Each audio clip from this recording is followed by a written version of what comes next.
WWE's doing something weird, man. I'm trying to work out what it is. It's quite weird. Back at Cultaholic, I wrote a video essay called The Story Never Ends, and it's one of the scripts I'm most proud of writing. I'll leave a link to it in the description down below. And that video essay turned out to be wrong. I wrote it back when the honeymoon period of Triple H's creative reign in charge of WWE had hit its first major real bump in the road, Roman Reigns beating Cody Rhodes at WrestleMania 39. And in that video, I theorized that while I hated the booking decision, I still understood why Triple H had done it. And I theorized that he made that decision because he didn't want to end the Bloodline saga, the crown jewel of his new creative direction, the major thing setting apart his new era from the latter days of the Vince McMahon regime. And in that old video, I talked about the various different qualities of Triple H as a booker and how he was providing us with something we'd arguably never ever seen under Vince McMahon, and that while I disagreed once again with Roman Reigns beating Cody at WrestleMania 39, I still thought that Triple H in charge was on the whole a very good thing because unlike the latter days of the Vince McMahon regime, Triple H seemed very passionate and very committed to providing us with good, compelling pro wrestling above all else. And yeah, that turned out to be wrong. So this is kind of a spiritual, darker sequel to that video essay under the title I've very cheerily decided to call it, No More Art, No More Heroes. I'm Jack the Jobber. Thank you very much to the Patreon people for supporting this channel. I truly could not do it without you. Now, on with the video, part 1.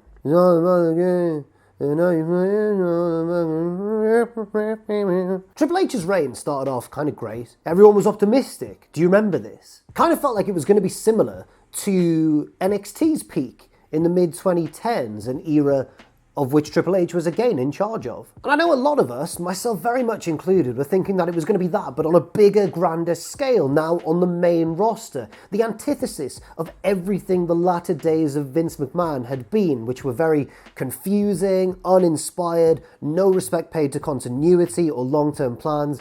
It was just a mess. This was a bright new dawn. Like his time in charge of NXT, I thought these new Triple H-led storylines would be patient and evolving and exciting and, actually make sense from start to finish. I hoped that the wrestlers would be encouraged to, wrestle and be proud of being wrestlers once again rather than be preoccupied with sports entertaining us. I hoped that the match quality would be prioritised more heavily, this kind of blend of innovative future stuff inspired by Triple H's willingness to push talent from an indie background, as well as inspiration from the past in terms of both action and storytelling. Basically, I thought it was going to be similar to that NXT peak, where wrestlers were brought in from all around the world to create a vibrant, multifaceted roster with in-ring styles clashing all over the place. Relatively simple storylines told with passion and skill. And yet, looking at WWE now, in early 2026, Triple H's run hasn't quite panned out that way. After a relatively short period of praise where it very much looked like WWE were approaching, or even maybe in the midst of, another creative boom, nowadays that's kind of all faded away, and fans seem to have often very justifiable gripes with the product more and more frequently. And the most infuriating thing is, and this is kind of what caused me to write the script for this video, I don't think this is entirely by accident. It's not like WWE have just taken some creative risks and seen them backfire. That has happened to a degree. But also, I think this change feels very deliberate too. Bad decisions happen all the time in wrestling, I know that. We're used to it. I think in the 21st century, we've actually been more used to bad decisions than good ones across these 2.5 decades, certainly on a mainstream level. But this is a new type of bad direction. This is deliberately bad, or at least deliberately underwhelming.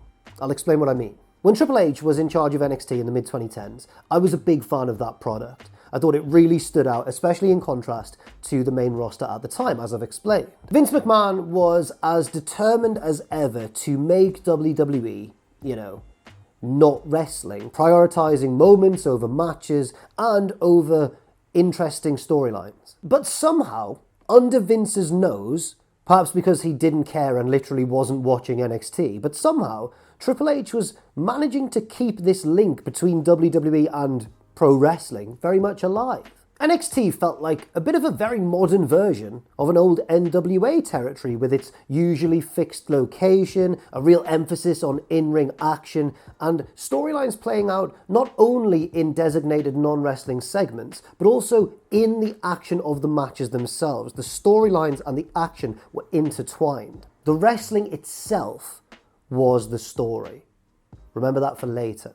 But of course, there was a dark side to Triple H's big fun NXT time, even during that peak in the mid-2010s. And that was, of course, global localization. For those who don't know what global localization is, basically it meant taking over the world. And this isn't the main point that I'm trying to make here, but I'm going to talk about it a little bit to give some context and to set the scene for later on in this video. It turns out Triple H wasn't content with just running his own very good version of an NWA territory. No, he wanted to create, well, an entirely new NWA itself. Except without distinct territories controlled by different promotions, this was going to be just all WWE. And this didn't remain just like a quite sinister idea on a map either. We've actually seen it take place very recently even, with the acquisition by WWE of AAA, one of Mexico's two biggest promotions. Mexico, of course, being one of the spiritual hubs of wrestling on the entire planet. But it goes back further than the acquisition of AAA, of course. WWE have tried to make inroads in another one of wrestling's spiritual global hubs, Japan, which has proved to be a slightly harder nut to crack for now. And I think many of you watching this may be from the place where global localization has wreaked the most havoc. I'm talking, of course, about the UK scene. About a decade ago, British wrestling was absolutely booming. The rise of ICW, with Grado's popularity exploding. The rise of Progress in London, with its punk ethos and its myriad stars like British Strong Style, led by Pete Dunne. You also had Rev Pro, with its jaw-dropping lineups and strong ties to the Japanese scene as well. And of course, the talent on the scene at the time was incredible. You had leading names like Will Ospreay and Zack Sabre Jr., respected veterans like Big Damo and Rampage Brown. You had fantastically talented imports from overseas who'd made their home in the UK scene as well, like Walter and Tony Storm, for example. It was an incredible time, and the scene was making a hell of a lot of noise. So much so that major TV channel ITV showed a strong interest in airing UK wrestling for the first time in decades. This seemed to really panic WWE, who came in hard. ICW and Progress, two of the more rabidly supported promotions at this time, signed deals with WWE, as did a crazy number of top names from across the scene. Top talent was being skimmed across the board. Here's a personal example of that. When I worked at What Culture, I was involved in one of those promotions in the scene at the time, WCPW, and in 2017 we ran a show in Orlando, Florida for WrestleMania weekend. During a bit of downtime, I remember a few of us were sat around watching NXT TakeOver, and there on the screen in front of us was Drew McIntyre, our reigning champion at the time, sat in the front row of a WWE show to a monstrous reception, of course. We didn't know this was going to happen. Now, this wasn't the worst case scenario. Drew was doing so well in multiple promotions, it seemed very much inevitable that at some stage he was going to return to WWE at some point anyway. He's just that good. It also wasn't the worst case scenario from a booking perspective. We did have to change some plans in quite a hurry, but Drew was able to finish his dates with us and drop the belt before returning to WWE. But that's just one of the kind of best case scenario examples of this sort of thing happening. And it still caused, as I say, a little bit of panic behind the scenes and definitely some changes to some long-term plans. There are countless more far worse examples of this sort of thing happening, with top talent being taken, booking plans being wrecked, the momentum of promotions being destroyed, and several of them never really recovering. This all sounds pretty damaging to a scene that was doing, until that point, really, really well. But WWE said, don't worry, have you heard of a thing called NXT UK, perhaps? That's right, global localization. A UK exclusive NXT brand was created, harvesting a lot of talent from the vibrant and organically growing scene. And it turned out to be, well, honestly, with the exception of a handful of bright moments, I think most people would agree that the brand had completely run out of steam by the end of its run, and on the whole did not live up to its potential, certainly given the talent on display. Now look, it's important to say at this stage that I'm not criticizing any of the wrestlers who were able to further their careers by signing with WWE. Fair play to them. I would never begrudge a wrestler for trying to find more work, especially on a larger stage. It wasn't the individual wrestler's fault that the scene took such a calamitous hit. But on the flip side, if we look at the British wrestling scene today as I make this video, I think it's pretty unquestionable that WWE left it in a far lower place than it was in the 2010s. And that's affected all of the wrestlers who were left behind, who never signed with WWE, and it's affected all of the new wrestlers coming through in the wake of this bubble suddenly bursting. And this is the kind of thing that's in danger of happening again and again all around the world if WWE continue to target and harvest other burgeoning scenes. Now I'm just going to pause for a second because I understand that some people might be watching this in complete disagreement. They may be saying, you know, I think WWE's product is the best around, and I might be therefore thinking, well, WWE are the biggest and best promotion, so I wouldn't mind if they do take over the wrestling world, because I'm just a consumer with no personal ties to any wrestling scene in particular. I just care about the quality of the product I'm watching, and I think WWE's product is the best. And hey, look, I would understand that point of view totally. Not everybody has a close, personal, emotional attachment to a particular wrestling scene like I did, for example, with the UK scene. And I totally understand some people saying, hey, who cares if WWE takes over everything as long as the product is good, right? In theory. But my argument wouldn't change regardless of which promotion was trying to take over the wrestling world, whether it was AEW, CMLL, All Japan, New Japan, whoever, because I think that one promotion taking over everything just doesn't lead to very good wrestling. We've seen it before. It's all instead about variety and competition. That's what breeds good entertainment. I mean, look at that period between the end of the Monday Night Wars in 2001 and the creation of AEW in 2019. Without competition at the very top level, the industry lost its spark, lost its magic. It's never quite felt the same level of electricity since, and never had the same link to the mainstream either. Yes, there have been great things in WWE over that 20-year stretch. I'm not saying there hasn't, but there's a reason people still go on about the Attitude Era. And of course, the in-ring action itself has naturally evolved and improved over time. But mainstream wrestling has never quite again felt so charged, so unpredictable, and so compelling as it did when the WWF was clashing with WCW on a regular top-level basis. And the existence of AEW has done some of the work to revive that competitive fire. But I'm not going to sit here and pretend that AEW are as big as WCW were in the 90s. Of course not. They're just the closest thing we've had since. So yeah, this increasing spread of global localization is a very bad thing. Once again, not because it's being done by WWE, but just because it stifles the creativity and variety of pro wrestling across the world. The birth of AEW led to an exciting time compared to the past 2 decades before it, but you could realistically still argue that we are likely to never see another Attitude Era ever again. So with all of that context set out, and I'm sorry that it took a while there, now let's get into the meat of things. I believe that NXT UK is a crucial example of what WWE do now that they are very much on top and have been unopposed at the top for so long. And what they do is not push the ceiling up, it's not strive to put out the best product they possibly can. I believe WWE drag that ceiling down to stifle competition because they are the only ones big enough to reach that ceiling, if that metaphor works. Rather than invest its considerable resources and time and effort into making sure that NXT was a shining example, the best possible version of British wrestling that it could possibly be, WWE instead were very much content to skim all the talent from the scene, hamstring every other promotion in the process, and eventually abandon ship. And if you don't believe me, where's NXT UK now? Now we get to the central theme of my argument today. Not just because it's something that already happened in the UK scene and possibly Mexico next and maybe even Japan after that if things continue in this way. No. I think this is already happening on the main roster before our very eyes. Now, with Triple H at the helm, when it looked so promising at the start, I think we can now see week in, week out, the ceiling being lowered, that bar being lowered, everything being dragged down, and a real lack of creative ambition. I think WWE are deliberately conditioning their audience to, over time, accept and be satisfied with a worse product. And I think they're doing this deliberately, and I think they're doing it for two reasons. Reason number one, for money, obviously. Go, Red, go, and you know it don't matter, and you know it don't matter anyway.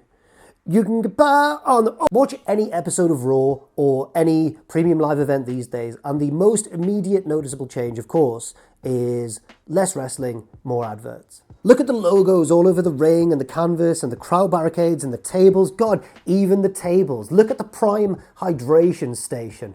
What? Look at the endless tie-ins with musicians and reality TV stars and athletes from other sports. And I know that it's obvious to mention this, but I still think it's worth mentioning because, yes, wrestling has always had a fascination with celebrity involvement, but I don't think it's ever been as constant and slightly monotonous as well. Ooh, WWE want to make money. Of course they do. And I know that. I know. I'm not naive. I know that WWE has been kind of an ultra-capitalist monolith since, at the very least, the 1980s, but probably before. I mean, it was owned, until very recently, by Vince McMahon. Of course, it has never been this kind of utopian art for art's sake haven of creativity. I know that. But I feel as though WWE has never been so obviously and solely geared towards just making as much money as possible. And I know that's just a problem and just the general vibe of the world these days. But I just talk about wrestling, and in wrestling, in WWE, it has never been so obvious. They're not even trying to hide it. The company now prioritizes making money over putting on a good show. Sometimes, you could even argue, at the complete expense of putting on a good show. Sometimes the show itself feels like an afterthought, actually. How many times have you watched a WWE pay-per-view recently and thought, that was it? Not as much seems to happen anymore, right? It's not just me, is it? I'm sure that more stuff used to happen. And I think the damage that this does is most notable when we contrast it with how things used to be. To take an extremely positive example, admittedly, let's look at WrestleMania X7 in Houston, Texas in 2001, the last great hurrah of the Attitude Era, commonly cited as one of the best, if not the single best WrestleMania of all time. And let's compare that with the most recent WrestleMania at the time of recording, which was WrestleMania 41 in Las Vegas. WrestleMania X7 had 11 main card matches of varying length, tone, and structure. You had the seismic main event between Austin and The Rock, the utter chaos of the TLC match, the absolute soap opera of Vince versus Shane, the gritty realism of Angle versus Benoit, the wild backstage hardcore title match between Raven, Kane, and Big Show, and so on and so on. The more recent Mania had more matches technically, but they were spread out over 2 nights, with 7 matches taking place on either show. And that is WWE really pushing the boat out, because it's way more than we get on modern PLEs these days. Have you noticed? There's normally, 5? There's normally 5. If we get a 6-match show, we're like, oh, hang on. At WrestleMania 41, the gaps between matches were huge and stuffed with ads. The product placement was inescapable and occasionally very cringeworthy, and the tone was comparatively pretty sterile. WrestleMania X7 really felt like it lived up to that old slogan, anything can happen in the World Wrestling Federation. And yes, once again, I'm not naive, and I know that the ultimate goal of that show would have been to make money, but still, I believe it's a show that, despite its money-making ambition, like any wrestling show, is still also a show that has the simultaneous goal of providing a compelling, entertaining wrestling show, a big extravaganza for the fans. In comparison, despite a couple of bright spots here and there, I think WrestleMania 41 felt contained and regimented, utterly designed, engineered to make as much money as possible, with little thought for anything else. A common criticism I heard of WrestleMania 41 was that many of the matches felt like they could have just taken place on any given episode of Raw or SmackDown, which is, it's got to be a damning thing to say about any pay-per-view, let alone the single biggest pay-per-view on the global wrestling calendar every single year. But I guess this sort of thing is bound to happen when, again, the clear priority by far is making money at the expense of putting on a good show. WrestleMania X7 had one of the all-time most amazing twists in wrestling history, with Stone Cold Steve Austin unthinkably turning heel, aligning with his arch-rival Vince McMahon just to get his hands on the WWF Championship once again. And for what it's worth, it turned out to be a catastrophic business decision, but I still stand by it as just a piece of storytelling on its own merit, away from any thought of money. The WrestleMania in 2025 had a big twist as well, of course, in the main event of Night 1, with Paul Heyman betraying both CM Punk and Roman Reigns to align with Seth Rollins. But I think if you look back at that storyline, the swerve felt insanely telegraphed in the build-up to WrestleMania. Do you remember the go-home Raw when Seth was like, I think you owe me one, Paul, when Paul's got all these favors that he owes people, and Seth's like, what about me? Did you think it was going to happen? I did, and I'm sure that I was not alone. There were clues that Stone Cold was going to turn in 2001, subtle ones. He talked in that famous My Way video package about how he needs to beat The Rock, and he'll do anything to beat you, Rock, and, you know, it didn't tip us off in any way. It just made more sense in hindsight. What I'm getting at here is that for WrestleMania X7, the swerve was designed to have maximum impact on the show itself, whereas at WrestleMania 41, the swerve was kind of advertised in advance to sell more tickets. But hey, this is a little bit unfair maybe, using the all-time WrestleMania as a way to disparage modern WrestleManias. So instead, let's compare WrestleMania 41 with the first pay-per-view of the Triple H era. And by comparing two Triple H-led shows in the modern era, we can see just how much things have degraded in a relatively short space of time, just a few years. Even though Vince McMahon would come back and try to meddle with things for a bit, the first show of the Triple H regime is generally considered to be SummerSlam 2022. And hey, look, it's not a perfect show. Triple H was taking over a card that Vince had been building towards with very little time to make any sort of grand sweeping improvements. You could definitely argue that last year's WrestleMania had more good matches than SummerSlam 2022, but even if you agree with that, for some reason, SummerSlam 2022 just feels like a better show. It's got a lot more energy to it. There was something there that has since been lost. And I think it was that thing I was talking about. I think it's ambition. I think it's the desire to put on a good show for the sake of putting on a good show. And if we can make money from that as well, brilliant. But it's not all about making money. Or at least it wasn't as completely obvious and as much of an obstacle to the product as it is these days. They were just cool things that happened because they were cool, like the formation of Damage Control, for example. And the main event was another Brock Lesnar-Roman Reigns match, and it was dreaded at the time. I remember in the build, everyone was like, not another Lesnar-Reigns match, and they decided to clearly put a lot of thought into it and to make it fresh and exciting and quite chaotic, and it paid off. That main event was not highly anticipated in the build, whereas in contrast, WrestleMania 41 had a hugely anticipated main event, John Cena versus Cody Rhodes, and the opposite happened, and it fell so flat. I think, in summary, the first pay-per-view of the Triple H era, that SummerSlam, felt like WWE were pushing the boat out to give us a good show. And I really don't think it often ever feels like they do that these days. It's just a change in priorities, which has always been a sliding scale, I suppose, between creative expression and making money, and now it's like firmly towards the making money side of things. But this change of attitude, an ironic word to use there, this change of attitude isn't the only reason, I think, for the recent downturn we've seen. It's not just WWE's new kind of very obvious willingness to cut corners and overstuff the product with ads and rely on celebrity involvement all the time in order to make as much money as possible. That's not the only reason why things seem to have changed for the worse. The creative drop-off is not just a consequence of this shift in priorities. That's part of it. But here's the other side of it as well, I think. Tinfoil hats on, please, because I'm delving into a conspiracy theory now. It is a deliberate reduction of quality too. Yes, it sounds mad. I think WWE, bear with me, are making their show worse on purpose. I think WWE want to condition the audience to expect less. But why on earth would they want to do that? Well, because in the long run, I think WWE are interested in changing the audience's perception of what good wrestling is. Turns out we were all wrong, actually, because good wrestling isn't having great matches and giving us amazing characters with amazing arcs and brilliant storylines and twists and turns and all kinds of... No. Good wrestling, it's quite simple, good wrestling is WWE. WWE is the top. That's what good... WWE is what good wrestling is.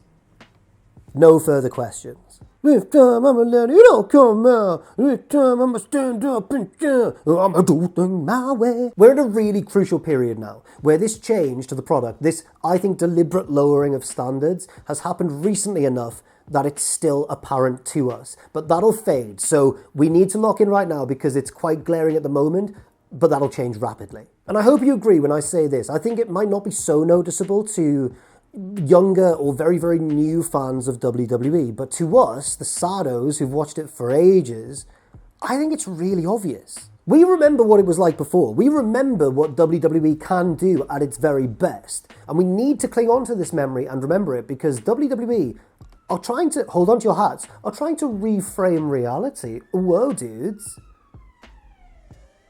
Siren going past there, that's cool. Yeah, nice one, mate. Just disrupt my point. See, it's not just about conditioning the audience to expect less bang for our buck, you know, less matches, more ads, etc., etc. I think it's also about WWE just wanting to condition the audience to accept a narrower viewpoint as well. And that narrower viewpoint is just WWE's way of doing things. For example, for any fans out there who only watch WWE and don't really pay attention to any other wrestling in the world, they will have a very specific view of how a wrestler becomes successful because WWE have kind of tried to take control of that narrative. The next in line stuff, all the performance center mythologizing, going through WWE's system is the only way to become a wrestling great, or at least that's the story they want us to hear. It's all about feeder systems now as well. Feeder systems upon feeder systems. Like NXT is the pipeline to the main roster, but then Evolve is the pipeline to NXT. And hey, remember TNA Wrestling, WWE's inconsistent but very stubborn rival throughout all of the 21st century? Yeah, they're a feeder system now as well, kind of. He is the TNA champion at WrestleMania. Oh my god. Bang, RKO, 1, 2, 3. Listen, I'm only half being serious. I loved that moment for Joe Hendry. They can never take that away from him. That crowd reaction was amazing. I just wish they would have given him like a little bit more. Let him kick out of one RKO maybe, you know? He was the TNA champion. Well, Jack, I hear some of you say, what about the indies? You know, they still exist, and a wrestler can still become a wrestling great the romantic, old-fashioned way, by honing their skills and by grinding on the independent scene and making the miles on the road and wrestling in all these different promotions and, you know, the traditional tale as old as time. Well, guess what?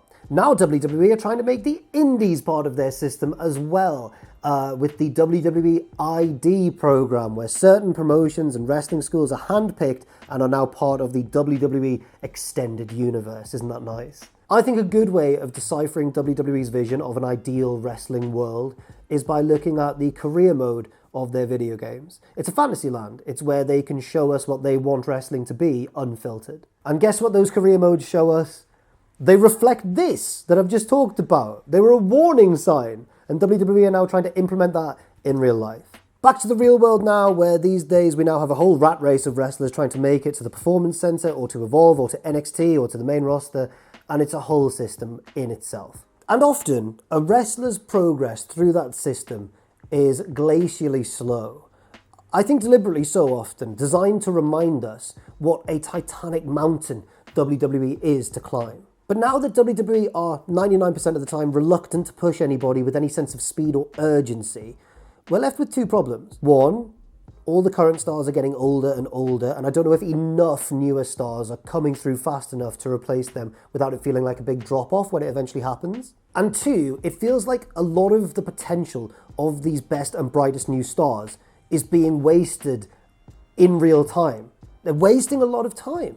I mean, look at Javon Evans signing his main roster contract during a Raw ad break. What was that decision all about? Oh yeah, let's deliberately reduce the impact of one of our most promising talents. Okay then. Everything has been designed to look like this slow, arduous trek towards the WWE main roster, which in turn has been designed to look like the ultimate goal for any wrestler. And in framing everything this way, I think WWE want us, the audience, to think that the wrestlers aren't the main protagonists of this story. WWE itself is. I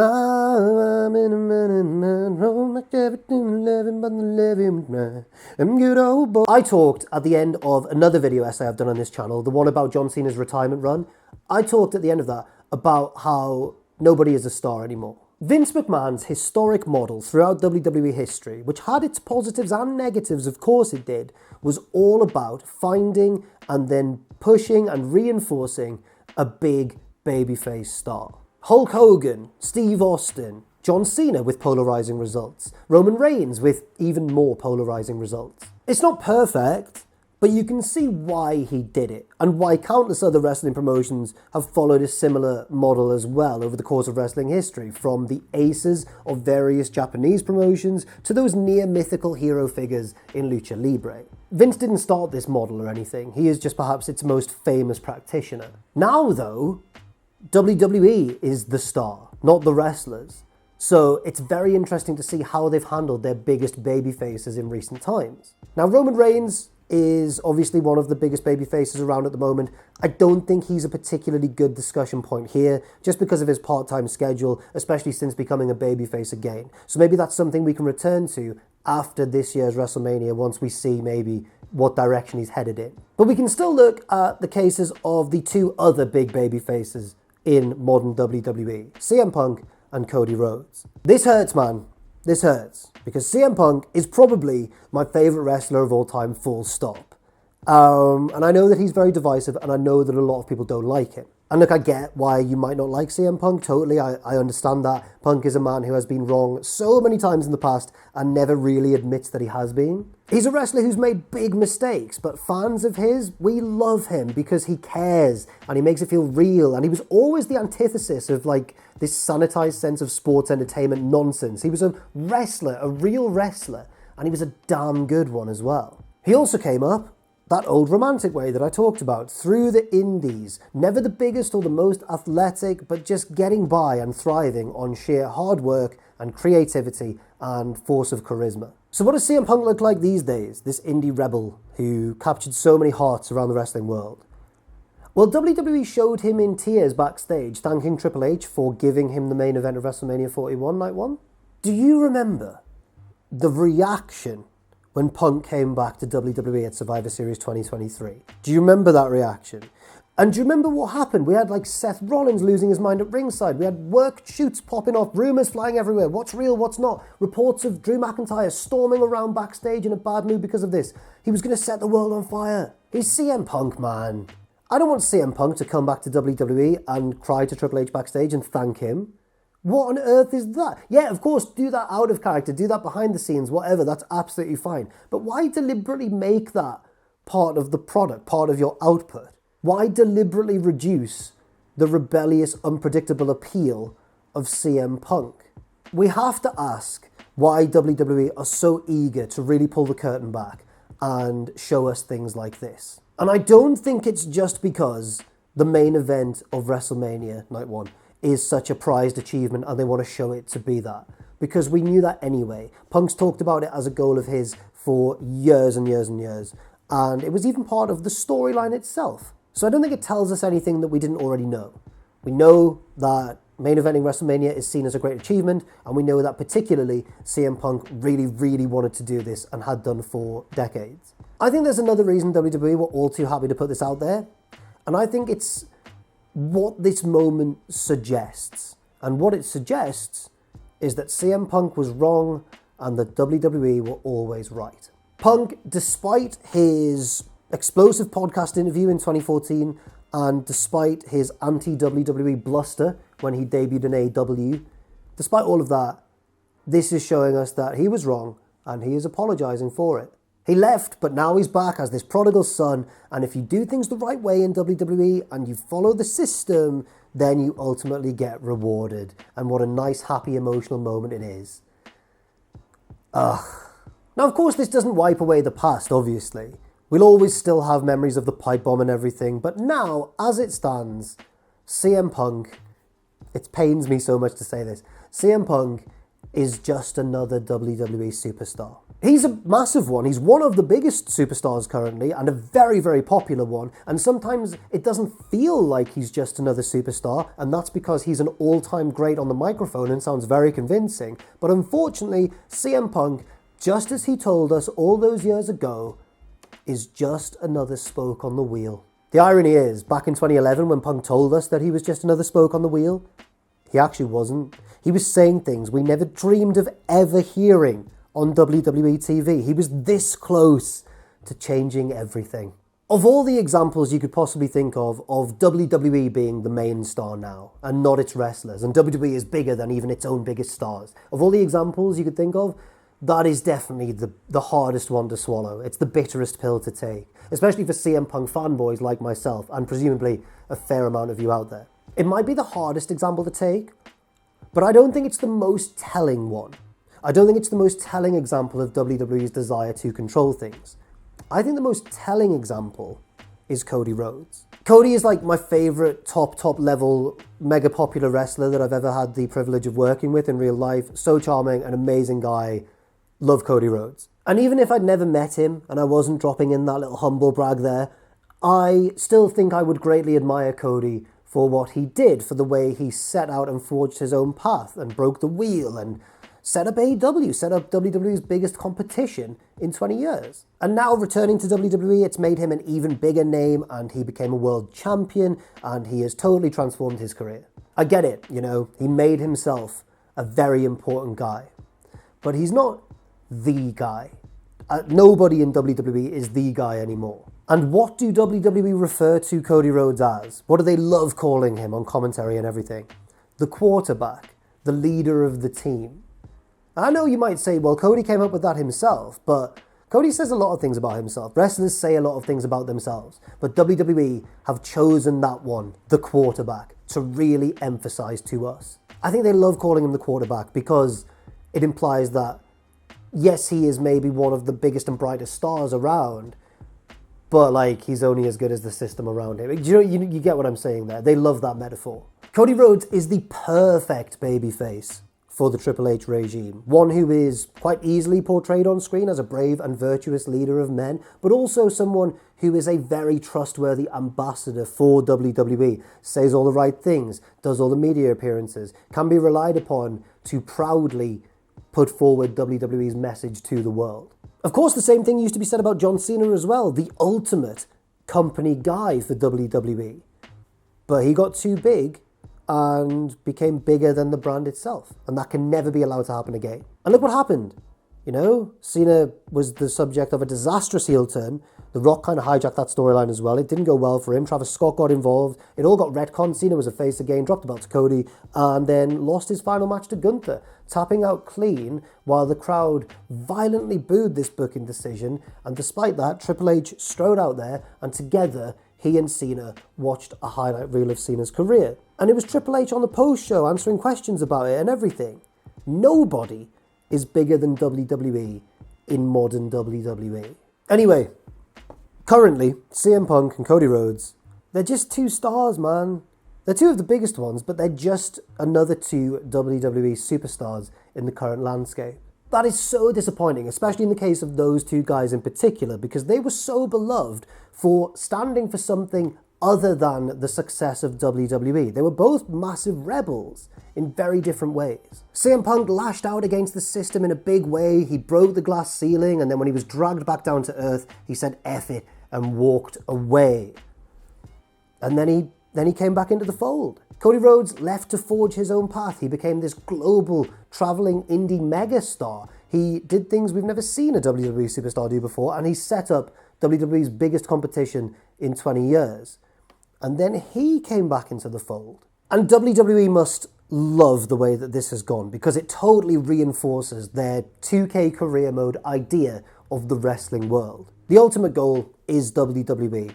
Not to become a hero of the industry or a pop culture shifting sensation like Hogan in the 80s or Austin in the 90s. No, it's about becoming as big a star as you can within the definite parameters of the WWE system. And now that I think about it, WWE have very much kind of succeeded in reversing what pro wrestling is at its core about. Wrestling is about creating stars to sell tickets to people to watch them fight each other. It's pretty easy to understand. But now WWE has changed all that and succeeded in making itself bigger than all of its stars. So surely this is a broken system. How are we as fans meant to care as much when the promotion is bigger than any of the wrestlers themselves?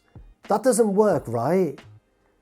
Well, about that. Having changed the answers, WWE is now in the process of changing the question, changing the very point of pro wrestling. The overarching story currently going on in WWE is not any of the feuds going on in kayfabe. The biggest overarching story in WWE right now is the story of, look how well we're doing, everybody. We are the champion, my friend. Boom, boom, and we'll keep on fighting. I think it's worth at this stage stepping back and remembering what wrestling at its core is supposed to be simulating. The universe of a wrestling promotion is a clash of all these different people and what they represent and what their personalities are and what their styles are. And they all fight each other for different reasons. Some of them fight for accolades, some of them fight for honor, or because they just like hurting people, or because they want to demonstrate the superiority of their style. Some of them fight for the idea of moral purity, in their own mind at least. Some of them fight to take over the roster and make it their zombie slaves, each to their own. There's various things and various combinations of these various things as well. And as all these factors, all these stars clash, stories are created, and the promotion, in theory, the promotion is just the world in which all of this exists. It's just the battlefield upon which all of these clashes take place. But not in Triple H's WWE. Nowadays, the main story in WWE is WWE, specifically the continued growth and success of the company and letting everybody know about it. They're not just stuffing the product with ads constantly and endless celebrity involvement to make as much money as possible. They're doing all of that and bragging about it constantly. Look at all the money we're making, and look at all the important people who care about us, and look how well the WWE brand is doing. It gets quite boring. That is why I've found WWE Unreal to be a bit of a letdown, as well produced as it is. I don't think it's really what was advertised. From the trailer and everything, it looked like it was going to be a docu-series about the intricacies of putting together a pro wrestling show. But it's not that, it's dressed up like that, but it's not that at all. It's actually a docu-series. If you watch it, you'll see. It's actually a docu-series about how well WWE are doing. That's the undertone, really. Now, inevitably, some people are going to see this video as an endorsement of AEW, despite the fact that I have barely mentioned AEW to this point. Once again, I am not criticizing WWE because I hate WWE specifically. If any other promotion was in WWE's position, I would be making the exact same video about them. For me, at the end of the day, it's all about preserving variety. That's when I think the wrestling world is at its most exciting and vibrant. And in an ideal world, again, in my opinion, there will be lots of different very successful wrestling promotions with lots of very different styles. But currently, with that in mind, at the time of recording, I do have a bit more goodwill towards Tony Khan and AEW on the whole. And look, AEW is far from being above criticism. It's far from a perfect wrestling promotion, in my opinion. The sight of the Young Bucks celebrating the firing of CM Punk still leaves a very sour taste in my mouth, actually, Matt and Nick. But I think generally, AEW seems more committed currently than WWE to creating art for art's sake. And once again, like I said towards the start of this video, I'm not naive. I know that every wrestling promotion wants to make as much money as possible. I know that. But at least AEW still has the feel of something that is a bit of a passion project. Certainly in contrast to WWE, where, as I've just said, the main story over there at the moment is look how much money we're making, look how fast we're growing. I think the clearest microcosm of this change in WWE over recent years is handily the Triple H pointing photo. When he started doing this, back during his time in charge of NXT, it was for a different reason to these days. Have you noticed that? And I thought it was for the right reason back then. It was Triple H going, look who WWE have just got. Isn't this crazy? This is going to be so good. And yes, it was kind of smug and self-aggrandizing, but the heart of it, I think, was right. It was all about the talent on display. Now the dynamic has reversed, and it's either when somebody has moved up to the next level of the feeder system, or it's when somebody has won a belt.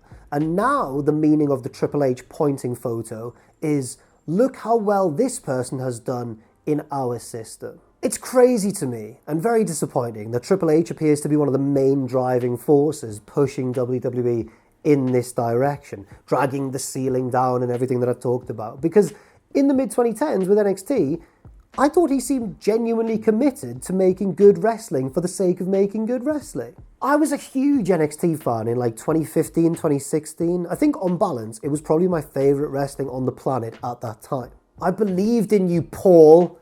I believed in Triple H. And not for the first time in my life either. When I was a young boy, my father took me into the street. As a kid, Triple H was my favourite wrestler because I wasn't very good at football. I'll explain what I mean. I was in primary school at the end of the Attitude Era, and it was like the year 2000, 2001, and wrestling was huge. It was mainstream. It was everywhere. Every kid knew about wrestling. Every kid knew about WWE, WWF, as it was then. And every kid in the playground at school had a favourite wrestler. And also at that age, social currency was popularity. And how were you popular when you were a young boy at that time?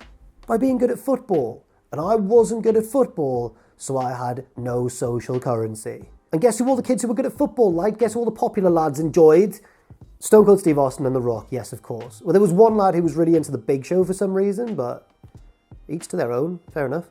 Fair enough, Damien. I wasn't very good at football, and therefore I wasn't very popular at that age. And I think because of this, that might be why I like Triple H. Because to me, he was the antithesis of Steve Austin and The Rock. Obviously, I wasn't reasoning that at that age. I wasn't going, oh, I think he's the antithesis, and I think this is all to do with my own lack of popularity. No, this is just now me reflecting on that. And ironically, because this was like the year 2000, 2001, I'd fallen out of wrestling by the time Triple H really started to dominate, you know, the reign of terror. So back then, in 2000, yes, he was one of the top stars, but I really wanted him to dominate. Like, I wanted him to win every match against The Rock, against Steve Austin. I wanted him to grind them into dust. I wanted him to win all the matches and all the titles, and I think it's because I wanted to know in myself that you could be not very good at football, but you could still do something great. That's what I think I was thinking. I can't emphasize enough for anybody watching there from outside the UK, maybe from a country that doesn't prize football or soccer as much. But if you grew up like me, you know how important it was to be good at football, and I just wasn't. And now, 25 years later, I have been punished for wanting Triple H to grind everybody into dust. Because that very man himself is now in the process of creating an end game where he's making certain that nobody can become Stone Cold Steve Austin or The Rock ever again. And on that bleak note, thank you very much for watching. I've been Jack the Jobber, and let's hope that doesn't come true. Leave your thoughts and opinions in the comments section down below. Hit the like button, like, share, and subscribe to the video and everything. And once more, a big thank you to everybody on my Patreon. Not much else left to say. Wow. See you soon.